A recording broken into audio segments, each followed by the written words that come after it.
క్రీస్తునామమున వందనాలు. ప్రియమైన దేవుని పిల్లరా, ఈ లోకంలో బ్రతుకుచున్న మనము మానవ శరీరంతో ప్రియులరా ఎన్నో కష్టాలు, ఎన్నో ఇబ్బందులు మనం అనుభవిస్తున్నప్పటికీ కూడా దేవునిలో ప్రియులరా మనం ఎదుగుతూనే ఉండాలి. కష్టం వచ్చిన, కన్నీళ్ళు వచ్చిన లోకంలోకి జారిపోకూడదు, దేవుణ్ణి విడిచిపెట్టకూడదు. ప్రియులరా చెప్తూ ఉంటాను. ఏంటయ్యా మాట అంటే పిల్లరా, పిండి కొద్దే రొట్టె. పిండి కొద్దే రొట్టె అంటే ఎంత పిండికి ఇంత రొట్టె అవుతుంది, ఎక్కువ పిండి ఉంటే ఎక్కువ రొట్టె అవుతుంది. ముద్ద చిన్న ముద్దకి పెద్ద రొట్టె అవ్వాలంటే అవ్వదు. అలాగా పిల్లరా మన భక్తితో పోల్చారు భక్తులు. మన భక్తిని పిండితో పోల్చారు. ఎందుకు పోల్చారయ్యా అంటే, నీవు దేవుణ్ణి ఎంతగా ప్రేమిస్తే, నీవు దేవుణ్ణిలో ఎంత ఎక్కువగా గడిపితే, నీవు దేవుని విశ్వాసం ఎంత ఎక్కువగా ఎదిగితే నీకు దేవుడు అన్ని మేలులు చేస్తాడు. దేవుని సన్నిధిలో నువ్వు ఎక్కువగా ఎదిగితే, ఆత్మీయ జీవితంలో ఎక్కువగా కట్టబడితే, ఆయన పాదాల దగ్గర నువ్వు రోజు రోజుకి నీ ఆత్మీయ జీవితాన్ని పెంచుకోగలిగితే పిల్లరా ఆయన కృప నీ మీద ఎప్పుడూ ఉంటుంది.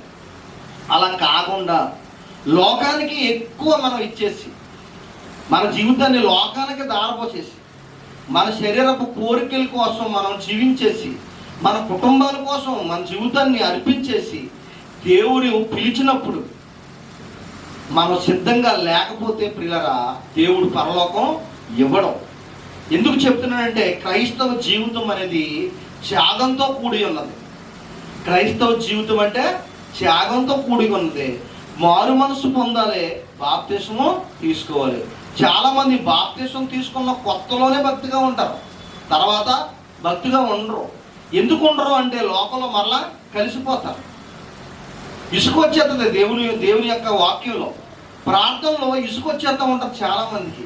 రోజు ప్రతి ఆదివారం వెళ్ళాలా, ప్రతి ఆదివారం దేవుని మందిరంలో ఉండాలా అని ఎక్కువ లోకానికే ఎక్కువ సమయాన్ని ఇస్తారో, దేవునికి తక్కువ సమయాన్ని ఇస్తారు. మన జీవితాలు అలాగుంటాయి అంటే పిల్లరా, కష్టం వచ్చినప్పుడు, కన్నీళ్ళు వచ్చినప్పుడు దేవుడు కూడా వాళ్ళని చూసి చూడనట్టుగా విడిచిపెట్టేస్తాడు.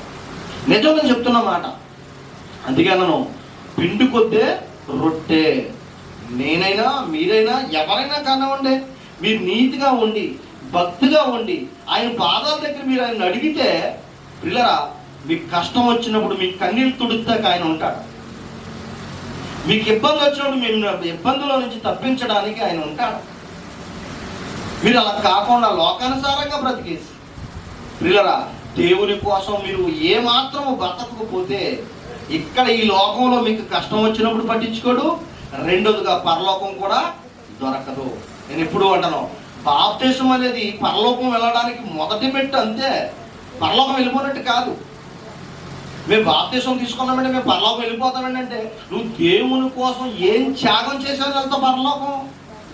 ఆలోచించండి. మారు మనసు లేకుండా దేవుని కోసం ఏమి చేయకుండా పిల్లలు ఆ పరలోకం రాదండి. పూర్వీకులు భక్తులు దేవుని కోసం తమ జీవితాల్ని పణంగా పెట్టారు, జీవితాలను అర్పించారండి. అందుకు దేవుడు వాళ్ళ కష్టాల్లో కన్నీళ్లు తుడిచాడు. వారిని ఆకలితో ఫస్ట్ పడుకోనివ్వలేదు.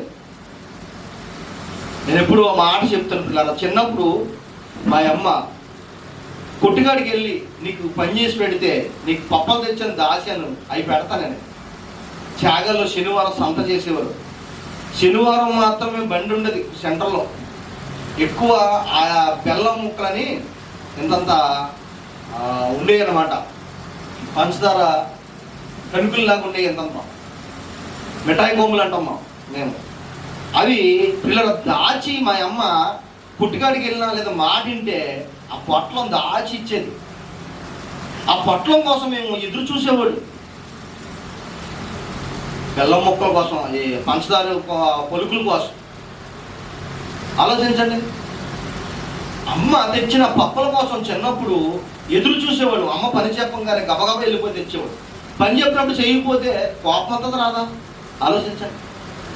అలాగా అమ్మ చెప్పిన పని మనం చేస్తే, అమ్మ ఇష్టంగా మనకి ఎలాగైతే బెల్లం కొమ్ములు దాచిపెట్టిందో దేవుడు పూర్వీకులకి నీతిమంతులకి ప్రియరా మేలు దాచి ఉంచాడు. అమ్మ బెల్లం ముక్కలు బెల్లం కలుపులు మనకి ఎలా దాచి పెడుతుందో, మిఠాయి కొమ్ములు ఎలా దాచించిందో మన కోసం, అలాగా పూర్వీకులకి భక్తిగా ఉన్నవారికి నీతిగా ఉన్నవారికి ప్రియరా మేలు దాచించేవాడు దేవుడు. చూద్దాం ఒకసారి కీర్తన గ్రంథం 33వ అధ్యాయం 34వ అధ్యాయం 17వ వచనం చూద్దాం. నీతిమంతులు మొర్రపెట్టగా యెహోవా ఆలకించును, వారి శ్రమలన్నిటిలో నుండి వారిని విడిపించును. చూడండి ఎంత బాగుంది మాట. ఏమండి, వాక్యంలో ప్రతి మాట దేవుడు ప్రార్థన విన్నాడు అంటే వారు నీతిమంతుడై ఉంటారు. మారు మనసు కలిగి క్యారెక్టర్ కలిగిన వాడు ప్రార్థన చేస్తే దేవుని వెంటనే విని సమాధానం ఇచ్చేవాడండి. ఇదిగో ఈ మాట చూడటం మొట్టమొదట నీతిమంతులు మొర్రపెట్టగానంట యెహోవా ఆలకించినంట, వారి శ్రమలన్నిటిలో నుండి ఆయన విడిపించినంట. విరిగిన హృదయము గల వారికి యెహోవా ఆసన్నుడంట.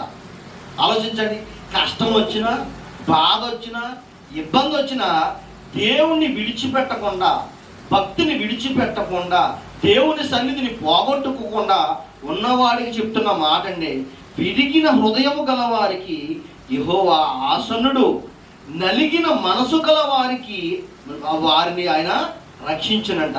నీతిమంతునికి కలుగు ఆపదలు అనేకములు కలుగుతాయంట.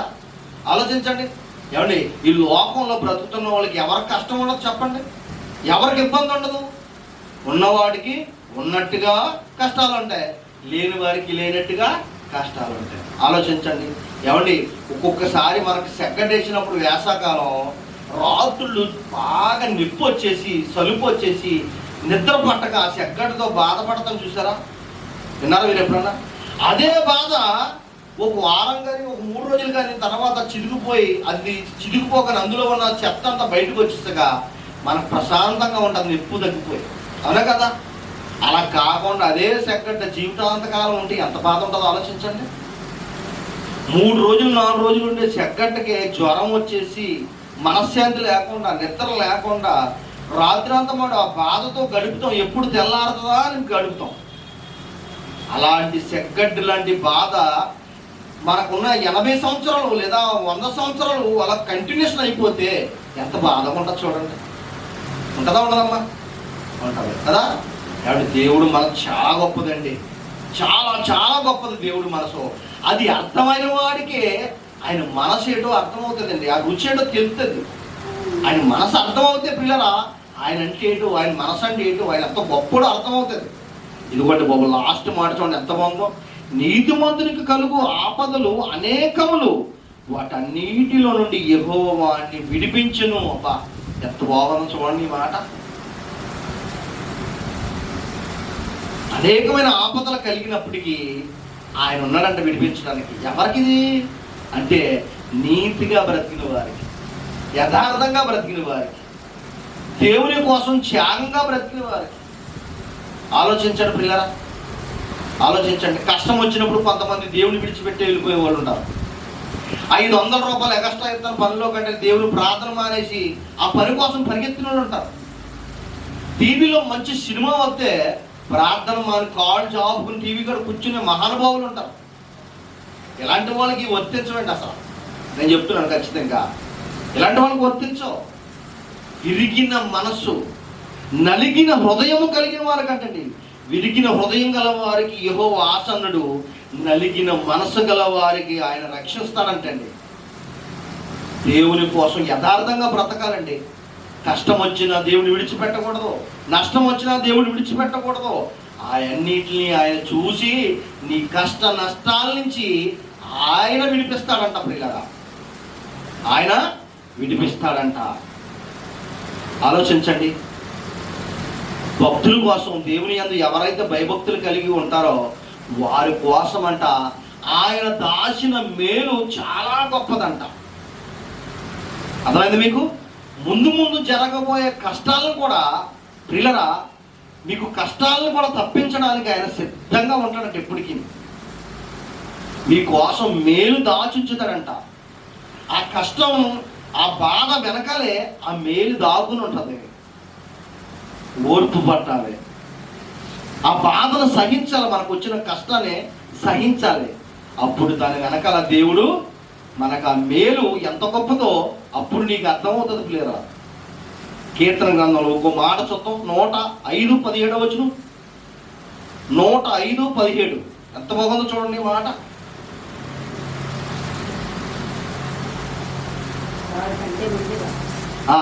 వారికంటే ముందుగా ఆయన ఒకరిని పంపానంటండి. భయంకరమైన కరువు, భయంకరమైన శ్రమ, లోకానికి భయంకరమైన కరువు జరగబోతుందంట. ఇది పిల్లరా 1 సంవత్సరమో 2 సంవత్సరాల ముందో జరిగేది కాదు. ఈ కరువు ఎన్ని సంవత్సరాల ముందు జరుగుతుంది తెలుసమ్మా?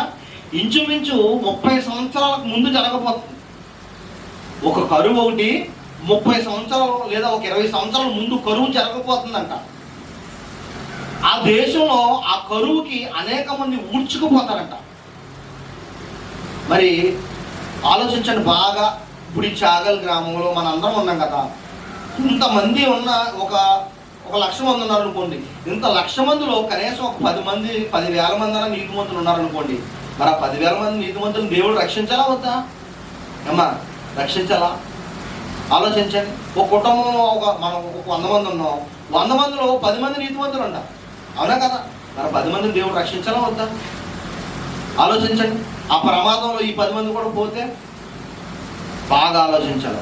అందుకే అన్నా నేను, దేవుడు తన యందు భయభక్తులు గలవారికి దాచియించిన మేలు ఎంతో గొప్పదంట. ఒక 30 సంవత్సరాల తర్వాత ఈ యొక్క దేశంలో, యాకోబు ఉన్న దేశంలో కరువు జరగబోతుందంట. దానికి ముందుగా ఒక ఆయన్ని పంపించాడంట దేవుడు. చూడండి ఎంత బాగుంది ఆ మాట. చదువు ఎంత బాగుంది ఆ మాట చూడండి ఒకసారి. 17 వారికంటే ముందుగా ఆయన ఒకరిని పంపెను, యోసేపు దాసుడుగా అమ్మబడెను. వారి సంఖ్యల చేత అతని కాళ్ళను నొప్పించిరి, ఇనుము అతని ప్రాణమును బాధించెను. అతను చెప్పిన సంగతి నెరవేరు వరకు యెహోవా వాక్కు అతన్ని పరిశోధించుచుండినంట. అన్నదమ్ములు యోసేపు గారిని అన్నదమ్ములు అమ్మేశారు. అమ్మేసిన తర్వాత యోసేపు గారిని వేరొక చోట ఐగుప్తు దేశంలో ఇతను చెయ్యని నేరానికి, ఒక స్త్రీ విషయంలో చెయ్యని నేరానికి ఆ స్త్రీ అన్యాయంగా నా మీదకి వచ్చి నన్ను పాడు చేయబోయాడని ఒక అధికారి భార్య కంప్లైంట్ చేస్తే యోసేపు గారిని తీసుకెళ్లి అరెస్ట్ చేస్తారు. అప్పటి వరకు యోసేపు గారు ఇంట్లో చాలా నమ్మకంగా ఉంటాడు. అయితే ఈ స్త్రీ అందగాడైన యోసేపు గారి మీద కన్ను వేయడం వల్ల పాపం చేయాలని ఉద్దేశంతో ఆయన బలవంతం చేస్తే, ఆయన దేవుని యందు భయభక్తులు కలిగిన నీతిమంతుడు కాబట్టి ఆ పాపం వైపు కూడా కన్నెత్తి చూడలేదు. ఆ పాపాన్ని విడిపించుకుని పారిపోయాడు. పోతీఫర్ భార్య, ఐగుప్తు దేశంలో జరిగింది ఈ విషయం. చెయ్యని నేరానికి యోసేపు గారిని అరెస్ట్ చేశారు, జైల్లో పెట్టారు. ఏమండి, యెహోవా యందు భయభక్తులు గల వారిని దేవుడు విడిచిపెట్టడండి. ఆ జైల్లో కూడా జైలు అధికారి మనసు దేవుడు మార్చి యోసేపు గారిని జైల్లో కూడా చక్కగా చూశారంటే. యోసేపు గారి శ్రమ వచ్చింది, కష్టం వచ్చింది. ఆలోచించండి. చెయ్యని నేరానికి, చెయ్యని తప్పుకి చెయ్యని నేరానికి, చెయ్యని తప్పుకి ఎవరినన్నా అరెస్ట్ చేద్దా అన్యాయంగా ఎంత బాధపడతారు అసలు? అదే మనకు జరిగితే, మా ఇద్దరు దేవుడిని నమ్ముకున్నాం, ఈ దేవుడిని నమ్ముకున్నాక ఇన్ని కష్టాలు జరుగుతున్నా కానీ దేవుడు చూస్తా ఊరుకున్నాడా? ఇందుకేనా మనం నమ్ముకున్నదే అని అంటామా? ఆలోచించండి. మనలో చాలా మంది అంటారు అన్నమాట. మాట్లాడుతూ దేవుడా దేవుడా అని దేవుడు పాదాల ముందు పడి ఉండేవాడిని, కష్టం వచ్చినప్పుడు నన్ను ఇంటికి విడిపించలేదు దేవుడు.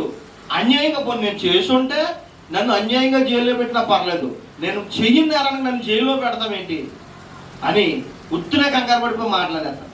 కానీ యోసేపు గారు, యోసేపు గారు చెయ్యని నేరానికి ఎన్నో రోజులు జైలు శిక్ష అనుభవించాడు. ఇలా మాట అందరూ చెయ్యని నేరానికి జైలు శిక్ష అనుభవిస్తూ దేవుని ఒక్క మాట కూడా అనలేదండి. నాయనా, చావైనా బ్రతుకైనా నీ కోసం బ్రతుకుతానైనా. ఎంత గొప్ప మాటలండి అసలు. చావైనా బ్రతుకైనా నీ పాదాల దగ్గర ఉంటానైనా. ఏమండి, నీతిమంతుల ఆలోచనలు అలాగుంటాయి, భక్తుల ఆలోచనలు అలాగుంటాయి. ఆలోచించండి పిల్లరా. నాయనా నీ చిత్తం నాయనా. అయినా అంత కష్టం వచ్చినా కానీ పిల్లరా, యోసేపు గారు ఎక్కడ కూడా దేవుని దూషించలేదు.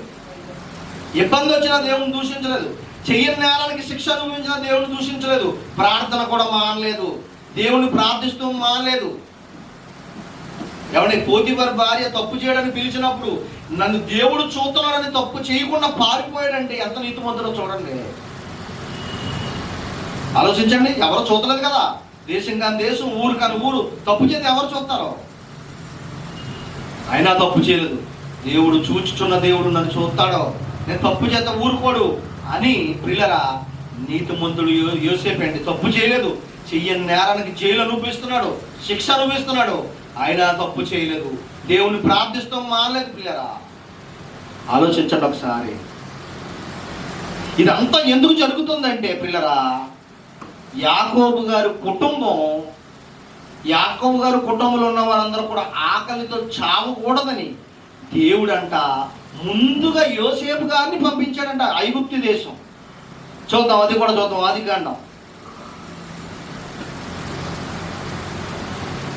ఆదికాండం 45వ అధ్యాయం.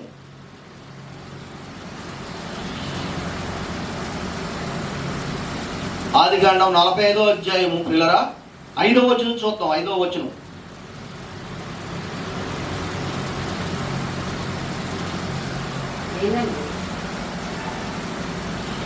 యోసేపుని అమ్మేసిన అన్నదమ్ములు వచ్చినప్పుడు పిల్లరా, ఏమండి, యోసేపు గారు ఈ యొక్క జైల్లో శిక్ష అనుభవిస్తున్నప్పుడు ఆ జైలుకి ఇద్దరు వస్తారు.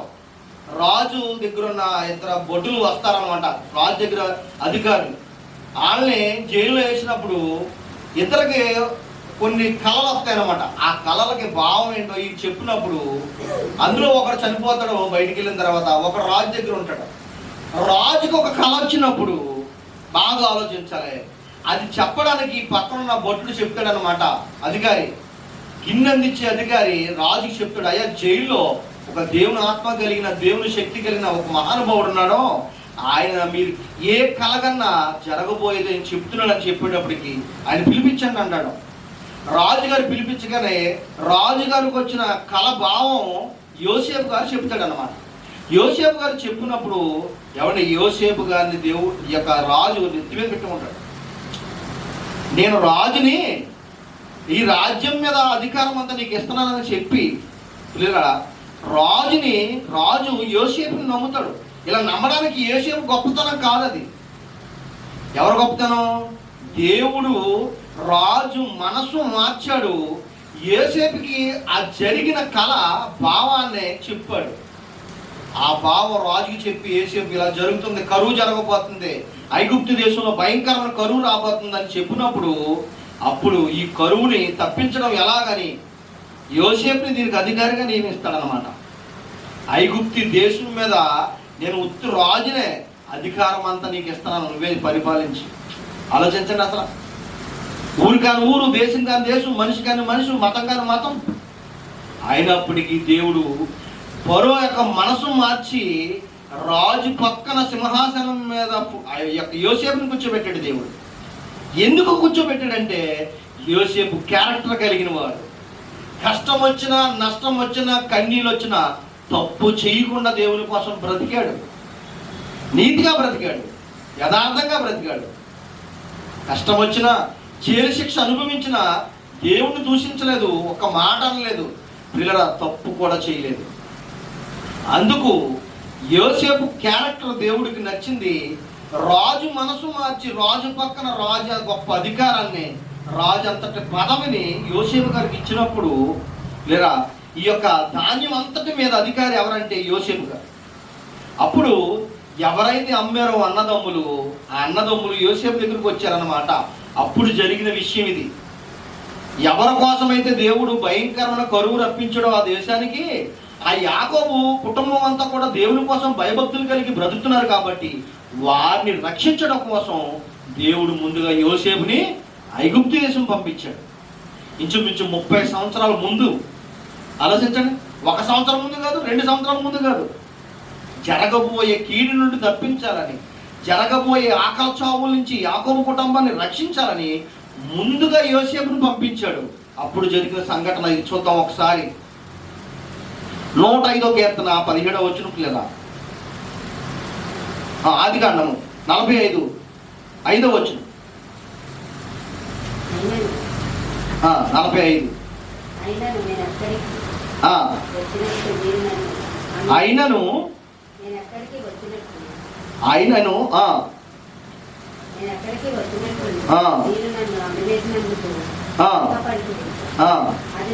పదహారవ వచనం. అందుకు యోసేపు మీ పశువులను ఇయుడి ద్రవ్యం అయిపోయిన ఎడల మీ పశువులకు ప్రతిగా నేను మీకు ధాన్యం ఇచ్చేదనని చెప్పాను. కాబట్టి వారు తమ పశువులను యోసేపు వద్దకు తీసుకుని వచ్చి యోసేపు గుర్రములను ఆ గొర్రె యొక్క మందల మీద ధాన్యం ఇచ్చి పంపించాడు. ఎవరికే? ఇక్కడ అంటున్నాడు, మీరు నన్ను అమ్మేశారు. చదువు ఎంతమంది అన్నమాట 5వ వచనం. అయినను మీరు నన్ను అమ్మేసిన ఎడల అద్దుకోండి. ఆయన నేను ఇక్కడికి వచ్చినట్లు మీరు నన్ను అమ్మి వేసినందుకు దుఃఖపడకుడి, అది మీకు సంతాపము పుట్టింపనీయకుడి. ప్రాణ రక్షణ కొరకు దేవుడు మీకు ముందుగా నన్ను పంపించెను. ఎంత బాగుంది సార్ ఈ మాట, ఎంత బాగుందమ్మా. 45వ అధ్యాయం 5వ వచనం చదువుతున్నాం మనం. అయినను నేను ఇక్కడ వచ్చినట్లు మీరు నన్ను అమ్మివేసినందుకు దుఃఖపడకుడి, అది మీకు సంతాపం పుట్టింపనీయుకుడి. ప్రాణ రక్షణ కొరకు దేవుడు మీకు ముందుగా నన్ను పంపించాడు. 2 సంవత్సరాల నుండి కరువు దేశంలో ఉన్నది. భయంకరమైన కరువు 5 సంవత్సరాల భూమి మీద మనుషులు నొక్కివేస్తుంది. ఇది జరుగుద్దని యాకోబు కుటుంబం ఆకలితో చావకూడదని, యాకోబు కుటుంబం దేవుని యందు భయభక్తులు కలిగిన కుటుంబం కాబట్టి దేవుడు యాకోబు కుటుంబాన్ని రక్షించాలి గనుక యోసేపును ముందుగా 15 సంవత్సరాలు లేదా 20 సంవత్సరాలకు ముందుగా ఐగుప్తు దేశాన్ని పంపించాడు. ఎంత బాగుందని అసలు ఈ మాట, అసలు పెట్టుంటే ఎంత బాగుందో చూడండి. దేవుని యందు భయభక్తులు కలిగి ఉన్నవారి కుటుంబాల కోసం ఆయన దాచి ఉంచిన మేలు ఎంతో గొప్పది. ఎంత గొప్పదో చూడండి, ఎంత గొప్పదో. ఇప్పుడు చూడండి, 20 సంవత్సరాలు 30 సంవత్సరాల ముందు ఏం జరగబోతుందో నీకు నష్టం జరగబోతుంది. కాబట్టి నీ కుటుంబం అంతా ఆకలితో చావకూడదని నీవు నీ కుటుంబం దేవుని కోసం బ్రతుకుతున్నారు. కాబట్టి మిమ్మల్ని రక్షించడం కోసం యోసేపును ముందుగా ఐగుప్తు దేశానికి పంపించాడు పిల్లరా. అదండి దేవుని యొక్క సంకల్పం. యాకోబు కుటుంబం ఆకలితో చావకూడదు, రక్షించాలని ముందుగా యోసేపును పంపించాడు. రాజు మనసు మార్చాడు. రాజు పక్కన యోసేపును కూర్చోబెట్టాడు. అక్కడ ఐగుప్తు దేశం మీద అధికారం అంతా కూడా యోసేపుకి వచ్చింది. ఇచ్చాడు, దేవుడు ఇచ్చాడు. ఆ ధాన్యం అంతటి ఎక్కడ గొడవలు, స్థలం లేదంట గొడవలు కట్టడానికి, ధాన్యం నిల్వ చేయడానికి ఐగుప్తు దేశంలో స్థలం లేదంట. అన్ని గొడవల్స్ కట్టించేశారంట. రాబోయే కరువులు తప్పించడానికి అనేక మందికి ఆ ధాన్యం అమ్మడానికి ధాన్యాన్ని నిల్వ చేశారు ముందు. ఎందుకంటే జరగబోయేది కరువు, జరగబోయే ప్రమాదం, జరగబోయే నష్టాన్ని యోసేపుకు దేవుడు ముందుగా తెలియపరిచాడు. ఆ కళ భావం రాజుకు చెప్పడం వల్ల దేవుడు యోసేపుని నమ్మాడు. యోసేపుని నమ్మిన దేవుణ్ణి నమ్మాడు. మీకు అర్థమైందా? యోసేపు ఏ దేవుడిని నమ్ముకుంటున్నాడో ఆ దేవుడు గొప్పవాడని ఫరో నమ్మాడు. అక్కడ ఆలోచించండి పిల్లరా. బైబిల్లో ఒక మాట ఉంటుంది, నన్ను నమ్మిన వాడిని తలలా చేస్తాను కానీ తోకలాగా ఎన్నడూ కూడా చెయ్యను. ఇలాంటి నీతిమంతులు వర్తిస్తుంది మాట. ఒక వారం వస్తే 10 వారాలు దేవుని సన్నిధిలో కనపడరు. ఒక వారం దేవుని సన్నిధిలో కనపడితే మళ్ళీ 5 వారాలు కనిపించరు. ఒక బ్యాచ్. ఏమండి, ప్రార్థన అంటే ఒకరికి పడదు. టీవీలో మంచి సినిమా వస్తే ప్రార్థన రాను బ్యాచ్ ఒక బ్యాచ్. ఆలోచించండి. ఇలాంటి వాళ్ళు కొంచెం వర్తించదండి బాబు. అసలు అలాంటి మాటలు నన్ను నమ్మిన బిడ్డని తల్లాగా చేస్తాను అంటే ఏంటి? ఫరోకి తల్లాగా చేశాడు. ఇక్కడ యోసేపుని ఫరోకి కిరీటంలా చేశాడు దేవుడు. ఆలోచించండి. యాకోబు కుటుంబం ఆకలితో చావకూడదని 30 సంవత్సరాల ముందే దేవుని సంకల్పం యోసేపుని అక్కడ పంపించాడు. ఆ ధాన్యం అంతటిని పిల్లరా యోసేపు అన్నదమ్ములకి ఇచ్చి పంపించాడు.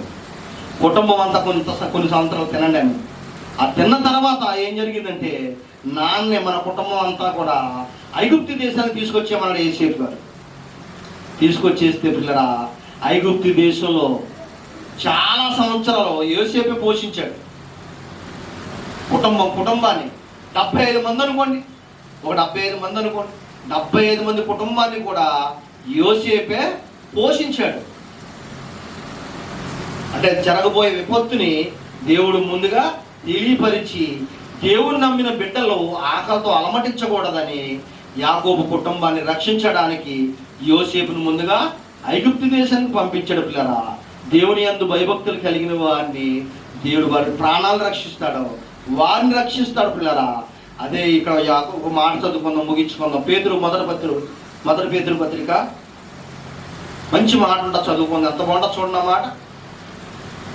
1వ అధ్యాయం 7వ వచనం.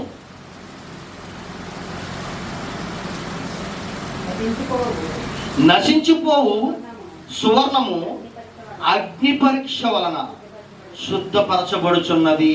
పిల్లరా యోసేపుని భయంకరమైన పులిమిలో బంగారాన్ని కాల్చినట్టు కాల్చాడు. అయినా నీతిమంతుడని యోసేపు ఎక్కడ కూడా నీతి తప్పలేదు. తప్పాడమ్మా? తప్పలేదు, తప్పు చేయలేదు. అవకాశం వచ్చింది, అవకాశం ఇచ్చినా తప్పు చేయలేదు. పిల్లరా దేవుడు నన్ను చూస్తున్నాడో, నీతిమంతుడైన దేవుడు నన్ను చూస్తున్నాడో, నేను నీతి తప్పకూడదు, గడ్డి తినకూడదు అని యోసేపు గారు పిల్లలు తప్పు చేయకుండా నిలబడ్డాడండి. తప్పు చేయలేదు. దేవుడు శ్రమంలో అంటే చెరసాల్లో వేసినా కానీ దేవుని ఒక్క మాట కూడా దూషించలేదు. మాయదారి దేవుడు ఎందుకు నన్ను ఇలా హింసించని అనలేదు. మనోళ్ళు అయితే ఉత్తిన మాటలు తేలిపోతారు. అనేక సంవత్సరాలు జైల్లో ఉన్నా కానీ యోసేపు గారు పిల్లరా దేవుని ఒక్క మాట కూడా అనలేదు. ఆయన్ని ప్రార్థించడం మాలేదు, ఆయన పాదాలు పట్టుకుని వదలలేదు. అప్పుడు ఫరో మనసు మార్చి ఫరో కిరీటంగా మార్చాడు దేవుడు. రాజు పక్కన సింహాసనం వేసి రెండో రాజుగా దేవుడు పెట్టాడు. తన కుటుంబాన్ని పోషించాడు. ఇదే ఇక్కడ అంటున్నాడు చూడండి. నశించిపోవు సువర్ణము అగ్ని పరీక్ష వల్ల శుద్ధపరచబడుచున్నది కదా. ఏనాటికైనా సువర్ణం అనేది నశించిపోద్ది. ఈ ప్రపంచాలు కాలిపోయినప్పుడు బంగారం, వెండి, డబ్బు కాలిపోద్ది. కాలిపోయే బంగారానికే, మట్టిలో కలిసిపోయే బంగారమే కొలిమిలో పెడితే మెరుస్తుంది కదా, దానికంటే గొప్పది మీ విశ్వాసం అని చెప్తున్నాడు. చూడండి ఎంత బాగుందన్నమాట. నశించిపోవు సువర్ణము అగ్ని పరీక్ష వలన శుద్ధపరచబడుతుంది కదా, వాని కంటే అమూల్యమైన మీ విశ్వాసము ఈ శోధనల చేత పరీక్షకు నిలిచినదై యేసుక్రీస్తు ప్రత్యక్షమైనప్పుడు మీకు మెప్పును, మహిమయు, ఘనతయు కలుగుటకు కారణమవుతుందంట. పిల్లరా మీ విశ్వాసం అంట బంగారం కంటే గొప్పదంట. ఎందుకంటే బంగారం కంటే ఎందుకు గొప్పదన్నానంటే పిల్లరా, ఈ లోకంలో బంగారం గొప్పదై ఉండొచ్చు, కానీ బంగారం ఒక రోజున కాలిపోద్ది, మట్టిలో కలిసిపోద్ది. ఆలోచించండి. కానీ బంగారాన్ని కొలిమిలో వేసి కలితే దగదగా మెరుస్తుంది కదా. నీవు కొలిమిలో అంటే శోధన అనే కొలిమిలో వేసినప్పుడు నువ్వు కూడా కాలిపోకూడదు. అంటే దేవుని విడిచిపెట్టి వెళ్ళిపోకూడదు. బంగారాన్ని కాల్చితే ఎంత మెరుగు వస్తుందో, నువ్వు శోధనలో కూడా దేవుని దూషించకుండా నీతిగా, యథార్థంగా, భక్తిగా యోసేపులాగా బ్రతకాలని చెప్తున్నాడు దేవుడు. ఎలా బ్రతకాలంట? యోసేపులాగా బ్రతకాలంట. చెరసాల్లో వేసిన దేవుని దూషించలేదు, నీతిగా బ్రతికాడు. తప్పు చేయకుండా శిక్ష అనుభవించినా కానీ దేవుని ఒక్క మాట కూడా అనలేదు. కొలిమిలో పెట్టి కాల్చడం అంటే అది. శ్రమలో బాధలు రావడం అంటే అది. శ్రమ వచ్చినా కానీ దేవుణ్ణి దూషించకూడదు ప్రియరా. శ్రమ వచ్చినా కానీ ఆయన ప్రార్థన విడిచిపెట్టకూడదు, ఆయన పాదాలు విడిచిపెట్టకూడదు ప్రియరా. అది అంటున్నాడు.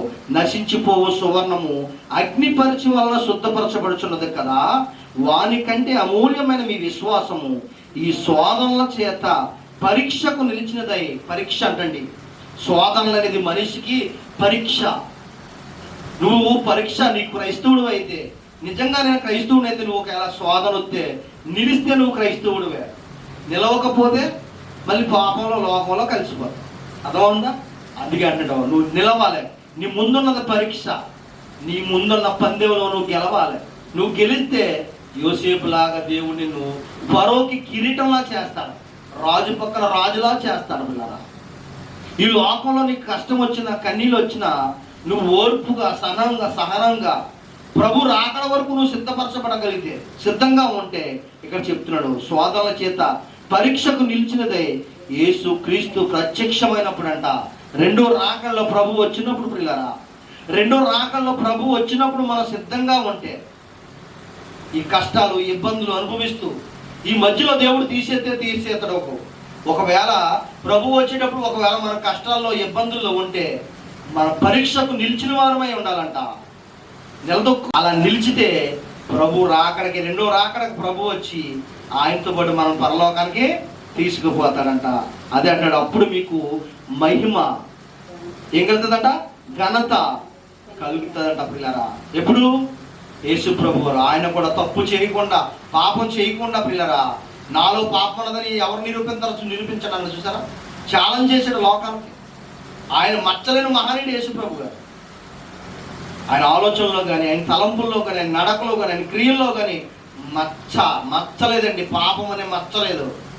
మచ్చ లేకుండా 33.5 సంవత్సరాలు బ్రతికాడు ప్రభు. పరలోకం వెళ్ళిపోయాడు. మరలా ఆయన తిరిగి రెండో రాకల్లో వస్తాడో, ఆయన వచ్చినప్పుడు ఎవరైతే ఆయనలా బ్రతికాడో, క్రీస్తుని పోలి ఎవరైతే నడిచారో, క్రీస్తు మార్గంలో ఎవరైతే నడిచారో, ఎవరైతే యోసేపు లాగా, నీతిమంతుల్లాగా, భక్తుల్లాగా ఎవరైతే నడిచి పరీక్షకు నిలిచి, శ్రమల్లో, ఇబ్బందుల్లో పరీక్ష ఎవరైతే నిలిచి ఉంటారో, అలాంటి వారిని పిల్లరా రెండో రాకడలో ప్రభువు పరలోకానికి తీసుకుపోతాడు. అప్పుడు మనకి మెప్పు, మహిమ కలుగుతుందంట. ఈ లోకంలో బ్రతుకుచున్న మనము ఆయన కొరకు ఎదురు చూడాలి. కష్టం వచ్చినా, కన్నీళ్ళు వచ్చినా దేవుణ్ణి విడిచిపెట్టకూడదు. ఎవరైతే దేవుని యందు భయభక్తులు కలిగి ఉంటారో ఆయన దాచి ఉంచిన మేలు చాలా గొప్పదంట పిల్లరా. 20 సంవత్సరాలు, 30 సంవత్సరాల ముందు జరగబోయే కరువు నుంచి యాకోబు కుటుంబాన్ని కాపాడడానికి యోసేపు అనే మహానీతిమంతుని ముందుగా పంపించాడు. అలాగే మన కుటుంబాలని, మనల్ని కూడా రక్షిస్తాడు. రక్షించడమ్మా, రక్షిస్తాడు. మనం నీతిగా, యథార్థంగా, భక్తిగా బ్రతికితే మనల్ని రక్షిస్తాడు. ఇక్కడ ఈ భూమి మీద రక్షిస్తాడు, రెండోదిగా పరలోకం మనకిస్తాడు పిల్లరా. ఇచ్చిన వాక్యం దేవుడు దీవించును గాక. ఆమేన్.